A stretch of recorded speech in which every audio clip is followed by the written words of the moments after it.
Maybe you've got some nice layered clouds below you. Everything feels smooth and predictable. You're thinking, yeah, this is a stable day. But then later, maybe on a different flight, things get rough. The clouds aren't layers anymore. They're bubbling up like cauliflower, maybe even building into towering giants. And suddenly you're in turbulence or dodging showers. What changed? What invisible forces flipped the switch from smooth sailing to a bumpy ride? Well, it really all comes down to the atmosphere's temperature profile and, crucially, how air parcels behave when they move vertically within that profile. You know, the state of atmospheric stability, or instability, is one of the most fundamental concepts in weather, dictating everything from the type of clouds you see to the presence of turbulence or precipitation.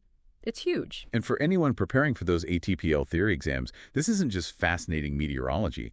It's absolutely essential knowledge. Mastering atmospheric stability is key, just key, to unlocking the weather section of those exams. Absolutely. That's precisely the focus of our deep dive today. We've got a stack of really insightful material here, focusing specifically on atmospheric adiabatics and stability, tailored beautifully to give you that core understanding. Yeah, these sources, they lay out the principles you need with quite a bit of clarity. They provide the foundation that connects the theoretical concepts to the practical questions you'll face in the exams and, maybe more importantly, when you're making decisions as a pilot. Absolutely. Our mission in this session is to unpack these materials, pull out the absolute key nuggets of knowledge, and make sure you walk away understanding not just the definitions, but the why behind atmospheric stability, so you can confidently tackle those related questions. Think of this as your essential guide to truly grasping a critical topic. Exactly. We'll break down the concepts, show how they relate to each other, and highlight exactly how the relationships between key atmospheric properties determine stability.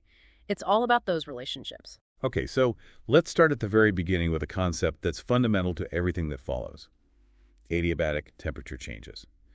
It sounds technical, but the basic idea is quite simple, right? What exactly is an adiabatic temperature change in the context of air? Right. At its most fundamental level, an adiabatic temperature change refers to a change in the temperature of a gas, like the air in our atmosphere, that happens solely because that gas is being compressed or allowed to expand. Okay. The critical part, the defining characteristic of an adiabatic process, is that no heat is added to or removed from the gas by an external source.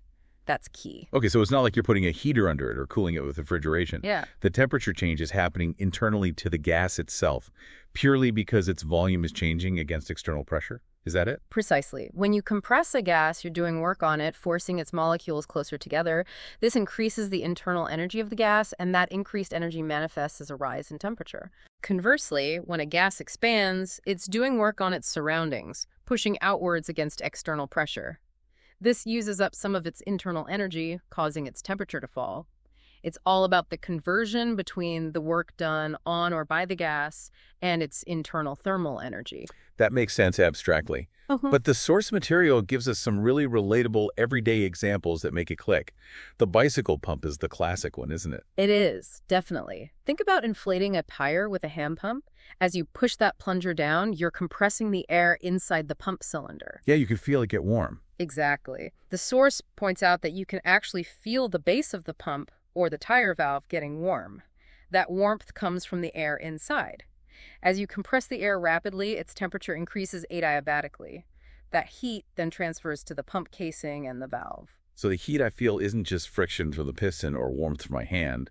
It's the air itself getting hotter because it's being squeezed into a smaller volume. That's it. The rapid compression is doing work on the air, increasing its internal energy and thus its temperature. Now, for the opposite effect, the source also mentions a CO2 fire extinguisher. Oh, absolutely. Anyone who's ever discharged one knows how incredibly cold the nozzle or the horn gets. You even see frost forming. Right, and the source correctly warns. All right. Many thanks for listening to this free part of the ATPL Theory podcast.